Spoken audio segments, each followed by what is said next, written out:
Damai sejahtera Allah yang melampaui segala akal dan budi, kiranya mengawal hati saudara-saudara sekalian di dalam Kristus Yesus Tuhan kita. Amin. Selamat hari Minggu, saudaraku. Selamat hari Minggu. Puji Tuhan, hari ini salah seorang dari lansia yang melayani di BKS Marturia ini melayani kita melalui liturgis. Karena itu kepada saudara-saudaraku, para lansia, jangan pernah merasa tua dan jangan pernah merasa tidak berguna. Kita harus tetap semangat, Tuhan masih mau memakai kita. Amin. Iya, karena itu mari kita menerima firman Tuhan untuk minggu kedua setelah Epifanias hari ini dari Injil Yohanes pasal yang pertama ayat 43 hingga ayat 51. Pada keesokan harinya Yesus memutuskan untuk berangkat ke Galilea. Ia bertemu dengan Filipus dan berkata kepadanya, "Ikutlah aku." Filipus itu berasal dari Betsaida, kota Andreas dan Petrus. Filipus bertemu dengan Nathanael dan berkata kepadanya, "Kami telah menemukan dia yang disebut oleh Musa dalam kitab Taurat dan oleh para nabi, yaitu Yesus, anak Yusuf dari Nazaret." Kata Nathanael kepadanya, "Mungkinkah sesuatu yang baik datang dari Nazaret?" Kata Filipus kepadanya, "Mari dan lihatlah." Yesus melihat Nathanael datang kepadanya, lalu berkata tentang dia, "Lihat, inilah seorang Israel sejati, tidak ada kepalsuan di dalamnya." Kata Nathanael kepadanya, "Bagaimana engkau mengenal aku?" Jawab Yesus kepadanya, "Sebelum Filipus memanggil engkau, aku telah melihat engkau di bawah pohon ara." Kata Nathanael kepadanya, "Rabi, engkau anak Allah, engkau raja orang Israel." Yesus menjawab katanya, "Karena aku berkata kepadamu, aku melihat engkau di bawah pohon ara, maka engkau percaya?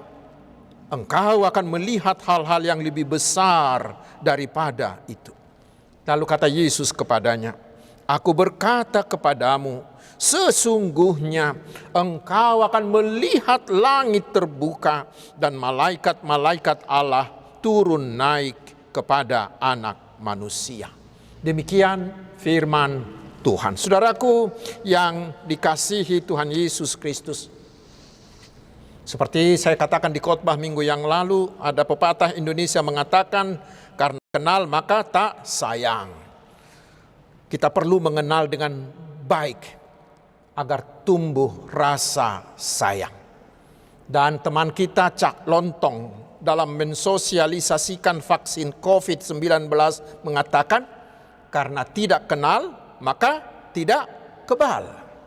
Bila kita tidak mengenal makna dan manfaat dari vaksin, maka kita akan menolak. Dan bila kita menolak, maka kita tidak akan kebal terhadap COVID. Karena itulah saudaraku, mari kenalilah manfaat dari vaksin yang akan diberikan pemerintah kepada kita. Supaya kita semua, ya, saya himbau kepada seluruh ruas HKBP, maulah divaksinasi.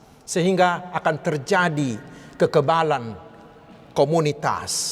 Dan itu cara kita untuk menghambat atau menghentikan penularan COVID-19 ini. Dan kita dapat hidup menjadi tenang. Saudaraku, itu jugalah makna Minggu Epifanias, Minggu Penyataan ini. Allah menyatakan dirinya dengan terang benderang sehingga kita bisa mengenal dia dengan baik dan kita bisa mudah mengambil keputusan untuk mengikut dia. Dan itulah yang kita lihat di dalam nats kita hari ini. Kepada kita hari ini diperkenalkan siapakah Yesus itu. Yang pertama di ayat 29 dan ayat 36, Yesus Pembaptis mengatakan bahwa Yesus itu adalah anak domba Allah. Anak domba Allah yang diutus Allah untuk menggantikan kita manusia ini. Mengangkat dosa-dosa, membawa dosa-dosa kita ke kayu salibnya.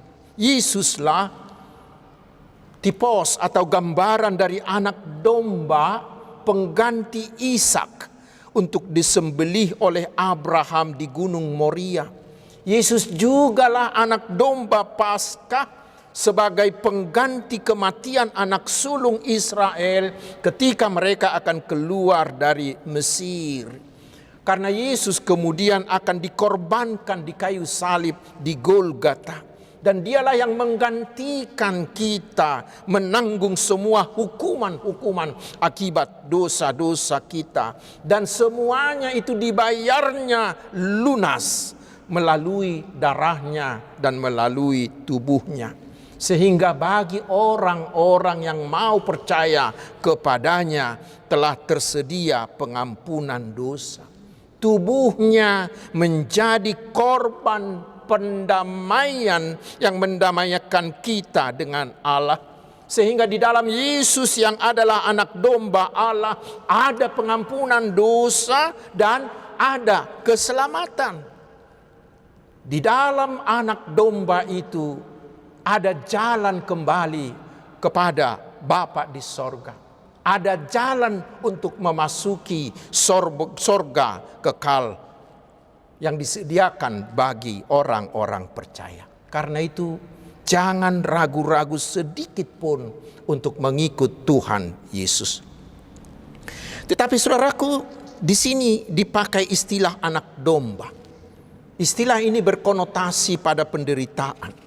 Itu mengingatkan kita bahwa mengikut Yesus itu harus mau menderita bersama-sama dengan Dia. Saudaraku, mengikut Yesus itu memang enak sekali. Tetapi syaratnya juga cukup berat. Yaitu harus sangkal diri dan pikul salib. Matius 16 ayat 24. Matius 10 ayat 38. Dan ini harus kita sadari. Supaya dalam mengikut Yesus kita mau tetap setia. Mengikut Dia walaupun kita harus mengalami diskriminasi, mengalami persekusi, bahkan mungkin mengalami pembunuhan karena kita pengikut Yesus. Karena itu saudaraku, jangan pernah menjadi Kristen enak. Kristen enak yang hanya mau mengikut Yesus hanya untuk hal-hal yang enak-enak saja. Hanya menginginkan mujizat-mujizat Yesus saja. Dan bila mereka tidak mendapat yang enak-enak, maka mereka akan segera meninggalkan Yesus. Jangan saudaraku. Ingat, mujizat tidak akan pernah menyelamatkan kita. Mujizat itu hanya berguna untuk hal-hal yang ada di dunia ini saja. Tetapi yang menyelamatkan kita adalah salib Yesus.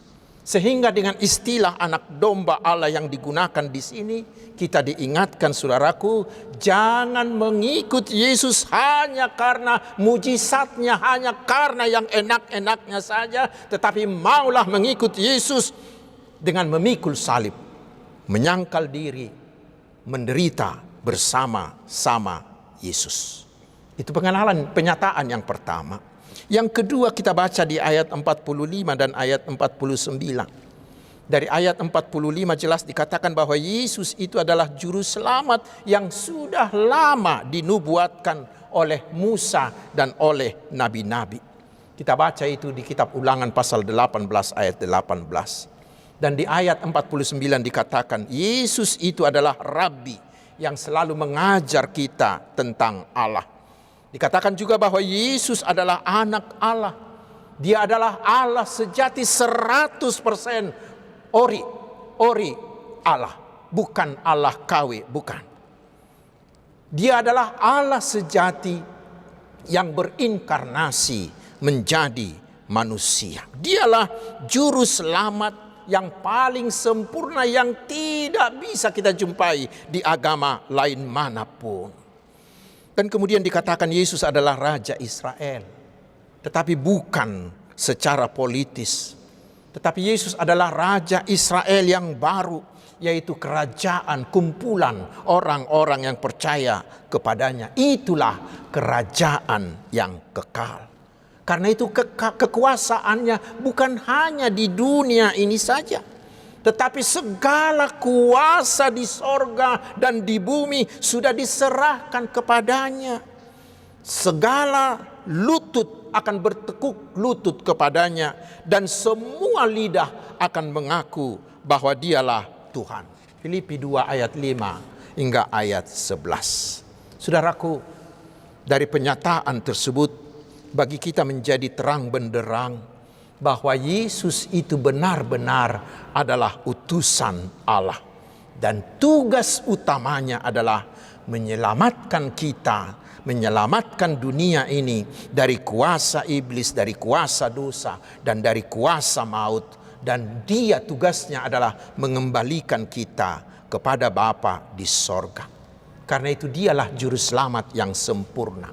Dialah juru selamat yang paling unggul. Tidak ada juru selamat yang sesempurna dia dimanapun kita jumpai. Bila demikian saudaraku, seperti ajakan Yesus kepada Filipus di ayat 33. Hari ini juga Yesus mengajak kita masing-masing, ikutlah aku.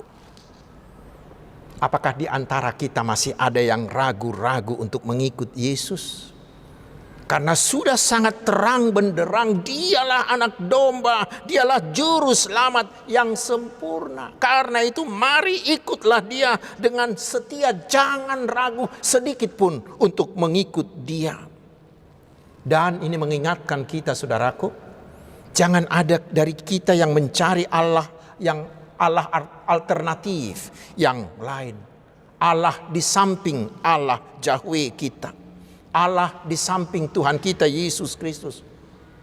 Dengan mau pergi kepada dukun, atau percaya kepada roh-roh, atau percaya kepada azimat-azimat, atau percaya kepada kuasa-kuasa kegelapan lainnya seperti yang masih dilakukan oleh banyak orang Kristen sekarang ini. Tetapi saudaraku, mari ikutlah Yesus dengan setia sampai akhir. Itu hal yang pertama dari nats ini. Sekarang mari kita coba lihat pesan yang kedua sesuai dengan tema mingguan yang ditetapkan untuk minggu ini, yaitu Tuhan mengenal kita. Tuhan mengenalmu. Itu kita baca di ayat 47 hingga ayat 48. Setelah Filipus membawa Natanael kepada Yesus, Yesus langsung mengatakan kepada Natanael, "Lihat, inilah orang Israel sejati. Tidak ada kepalsuan di dalam dia." Tentu Natanael bingung. "Bagaimana engkau mengenal aku?" Dia bilang sama Yesus. Lalu Yesus mengatakan kepadanya, sebelum Filipus memanggil engkau, aku telah melihat engkau di bawah pohon ara itu. Saudaraku, pesannya adalah Yesus mengenal kita semua, walau kita belum pernah bertemu muka dengan Yesus. Mengapa? Karena Dia adalah Allah yang Maha Tahu. Dia adalah Allah yang Maha Ada. Dia adalah Allah yang Maha Adil, Maha Hadir. Dia mengenal kita dari A sampai Z. Bukan hanya secara lahiriah, tetapi juga apa yang ada di pikiran kita, apa yang ada di hati kita, yang sangat tersembunyi sekalipun Dia, Yesus, pasti tahu. Tidak ada sesuatu dari diri dan dari kehidupan kita pun yang tersembunyi dari matanya. Itulah yang kita baca di epistel tadi. Dikatakan dari atas, dari bawah, dari kiri, dari kanan. Atau walaupun kita masuk ke dunia paling bawah, atau naik ke langit paling tinggi, atau bersembunyi di balik awan-awan, Tuhan melihat. Tuhan tahu apa yang kita pikirkan, apa yang kita lakukan. Lalu sekarang apa maknanya itu bagi kita? Pertama, itu membuat kita bisa tetap tenang. Mengapa? Bila Allah ada di atas kita, ada di bawah kita, ada di kiri kita, ada di kanan kita, dimanapun kita berada, terutama ketika kita diserang oleh masalah, oleh pergumulan, oleh penderitaan. Bila Allah ada mengelilingi kita, apalagi yang kita takutkan. Itu lebih dari pas pampres yang mengawal presiden dari depan, dari atas, dari bawah, dari samping. Itu lebih, Allah kita lebih dari itu. Tidak ada satu senti pun dari kehidupan kita yang tidak dikawal oleh Allah kita. Itu membuat kita bisa tetap tenang, tidak ada yang perlu kita takutkan, karena kita memiliki kepastian Tuhan siap sedia menjaga kita, menyelamatkan kita, memberkati kita. Seperti dikatakan oleh pemazmur di Mazmur 62 ayat 2. Hanya dekat Allah saja aku tenang, daripadanya lah keselamatanku. Tetapi yang kedua, pengenalan seperti itu sangat menguntungkan bagi kita. Mengapa? Karena Tuhan mengenal kita dari A sampai Z. Dia tahu apa yang terbaik bagi saya. Tuhan lebih tahu tentang saya ketimbang saya mengetahui diri saya. Tuhan lebih tahu tentang apa yang terbaik bagi saya ketimbang saya mengetahui apa yang terbaik bagi saya. Mengapa? Karena Dia Allah yang Maha Tahu. Dialah yang mencipta saya. Dengan demikian saudaraku, saya akan tetap mengucap syukur atas apa yang ada pada saya. Saya akan tetap mengucap syukur akan apa yang terjadi dalam hidup saya. Baik saya kaya atau saya miskin, atau baik saya berjabatan atau pegawai biasa. Baik saya punya anak atau tidak punya anak, punya pahopu atau tidak punya pahopu. Baik saya sedang sakit atau sedang sehat. Baik saya cantik atau biasa-biasa saja, saya tidak akan pernah bersungut-sungut. Mengapa? Karena Tuhan tahu apa yang terbaik bagi saya. Dan Tuhan pasti memberikan ukuran yang pas. Ibarat obat, Tuhan tahu dosis yang pas untuk penyakit saya. Tuhan tahu apa cara yang terbaik untuk menyelesaikan persoalan saya. Dan Tuhan tahu apa yang saya perlukan. Tuhan tahu apa pergumulanku. Tuhan tahu apa masalahku. Dia tahu mau kemana dan bagaimana masa depanku di tahun 2021 ini. Walaupun para ahli mengatakan bahwa recovery, pemulihan ekonomi dunia ini akan terjadi 5 tahun ke depan. Tetapi ingatlah, Tuhan lebih tahu mau kemana masa depan kita. Dia yang menentukan, karena Dia tahu segalanya. Dia juga tahu apa kelemahanku sehingga Dia akan membantuku. Tetapi Dia juga tahu apa kelebihanku sehingga saya akan dipacunya untuk mengembangkan kelebihan itu. Bila demikian saudaraku, apa yang harus saya lakukan? Saya hanya cukup berserah saja ke tangan Tuhan. Maka hidupku akan menjadi tenang dan saya pasti akan beruntung, berhasil dalam setiap perjalanan hidupku. Tetapi saudaraku, di pihak lain, bila Tuhan Maha Tahu, bila Tuhan itu Maha Hadir, itu menjadi sebuah peringatan, menjadi warning bagi kita semua, mengatakan jangan coba-coba menyembunyikan sesuatu pun. Apalagi jangan coba-coba menyembunyikan kesalahan dari hadapan Tuhan.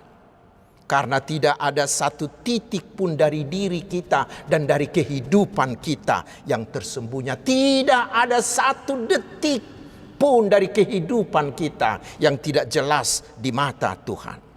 Apa yang kita pikirkan, apa yang kita rasakan di dalam hati, apa yang kita lakukan di kantor, apa yang kita lakukan di tempat tersembunyi, sekalipun yang mungkin orang tidak tahu, tidak ada yang tahu. Istri kita, suami kita, anak-anak kita tidak tahu. Mungkin teman sekantor kita juga tidak tahu, KPK juga tidak tahu, polisi juga, jaksa juga tidak tahu.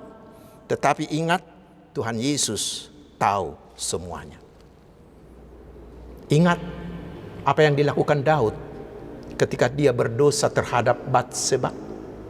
Dengan segala keahlian kelicikan perangnya, dia mencoba menutupi begitu rapi. Caranya begitu rapi menutupi sehingga tidak ada orang yang tahu pun bahwa dia membunuh Uria untuk mendapatkan Batseba. Benar? Ternyata tidak. Ternyata Tuhan tahu apa yang dia lakukan di tempat tersembunyi sekalipun. Karena itu saudaraku, tidak ada gunanya menyembunyikan dosa-dosa kita di hadapan Tuhan. Tetapi sebaiknya sekarang hari ini buka semua di hadapan Tuhan Yesus. Seperti nyanyian kita, di hadapan Tuhan Yesus kubuka kehidupanku. Akui semua, jangan sembunyikan sedikit pun. Tetapi semua ungkapkan kepada Yesus, maka Yesus pasti akan mengampunimu. Sekarang yang terakhir dari nats ini saudaraku. Bila kita sudah mengenal Tuhan secara pribadi, kita diingatkan jangan makan sendiri dong, ya. Jangan makan sendiri. Tetapi bawalah juga orang lain kepada Yesus. Perkenalkanlah Yesus yang sudah kau kenal itu kepada orang lain.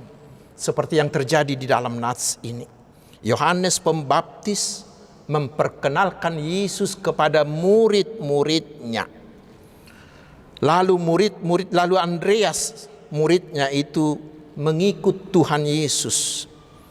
Kemudian Andreas mengajak saudara-saudaranya, Simon pun mengikut Yesus. Lalu Yesus ketemu dengan Filipus. Kemudian Filipus mengikut Yesus. Tetapi tidak hanya di situ. Kemudian Filipus mengajak temannya Nathanael. Lalu Nathanael mengikut Yesus. Saudaraku, inilah yang disebut dengan multiplikasi, pelipat gandaan, yaitu gerakan membawa satu orang lagi kepada Yesus. Reach one more for Jesus. Ya. Itu tema penginjilan kita beberapa tahun yang lalu. Buon sadanari to Jesus. Saudaraku, itu adalah tugas semua orang Kristen. Setiap orang Kristen yang sudah dibaptis ke dalam nama Tuhan Yesus, wajib hukumnya harus membawa orang lain kepada Tuhan Yesus. Dikatakan di 1 Korintus 9 ayat 16. Itu adalah keharusan bagi kita. Dan bila tidak melakukannya, maka kita adalah orang yang celaka. Orang yang tidak ada apa-apanya. Orang yang sama dengan nol. Lalu mungkin pertanyaan kita adalah bagaimana saya melakukan multiplikasi ini? Sangat sederhana saudaraku, seperti yang terjadi dalam nats ini, yaitu melalui kesaksian pribadi. Kesaksian pribadi, yaitu melalui pengalaman pribadi kita dengan Tuhan Yesus. Melalui apa yang pernah kita alami bersama-sama dengan Tuhan Yesus. Kita mungkin mengalami Tuhan Yesus ketika kita sakit. Atau ketika kita mengalami pergumulan. Atau ketika Tuhan Yesus melakukan mujizat dalam hidup kita.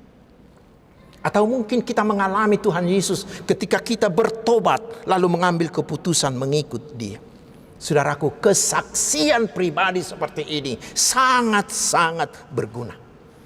Itu dituliskan oleh Bapak Rick Warren, penulis terkenal abad yang lalu itu. Beliau pernah mengatakan di bukunya, kesaksian pribadi Anda itu membangun jembatan hubungan sehingga Yesus bisa berjalan menyeberang dari hati Anda kepada ke hati orang lain. Saya bersaksi kepada orang lain tentang pengalaman saya dengan Tuhan Yesus. Bila saya menyaksikan itu kepada orang lain, maka kesaksian saya itu menjadi jembatan, menjadi jalan Yesus memasuki hidup mereka yang mendengarkan itu. Dan itulah yang dilakukan oleh Paulus. Dia sering memberi kesaksian pribadinya. Dan kesaksian pribadi Paulus itu telah menobatkan, tidak terhitung lagi banyaknya orang, terutama orang-orang Yahudi. Saudaraku, jika kita mau melakukan multiplikasi melalui kesaksian pribadi ini, pasti akan semakin banyak jiwa lagi yang akan berserah kepada Yesus. Karena itu saudaraku, pentasmu bukanlah mimbar gereja seperti saya ini, tetapi pentasmu adalah sekitarmu. Orang-orang di sekitarmu, di kantormu, di pasar, atau di mana Anda berada. Dan gayamu bukanlah seperti pengkhotbah terkenal, bukanlah seperti pengkhotbah seperti saya ini, tetapi gayamu adalah dengan persahabatan, dengan pertemanan, dengan menggunakan kata-kata yang sederhana, tetapi real, tetapi nyata. Mengapa nyata? Karena saudara sudah melakukannya, sudah mengalaminya sendiri. Karena itulah multiplikasi melalui kesaksian pribadi itu sangat-sangat efektif dalam penginjilan. Saudaraku, melalui kesaksian tentang pengalaman pribadi kita bersama Tuhan Yesus, maka kita sudah mengundang orang lain, mengatakan kepada mereka, mari lihatlah, inilah Yesus, Sang Juru Selamat yang sempurna. Seperti dikatakan di ayat 36 dan ayat 47. Maka akan semakin banyak jiwa-jiwa yang mengenal dan percaya kepada Tuhan Yesus. Karena itu saudaraku, jadilah multiplikator melalui kesaksian pribadi, supaya semakin banyak orang yang diselamatkan di dalam Tuhan Yesus. Selamat bersaksi. Tuhan Yesus memberkati. Amin.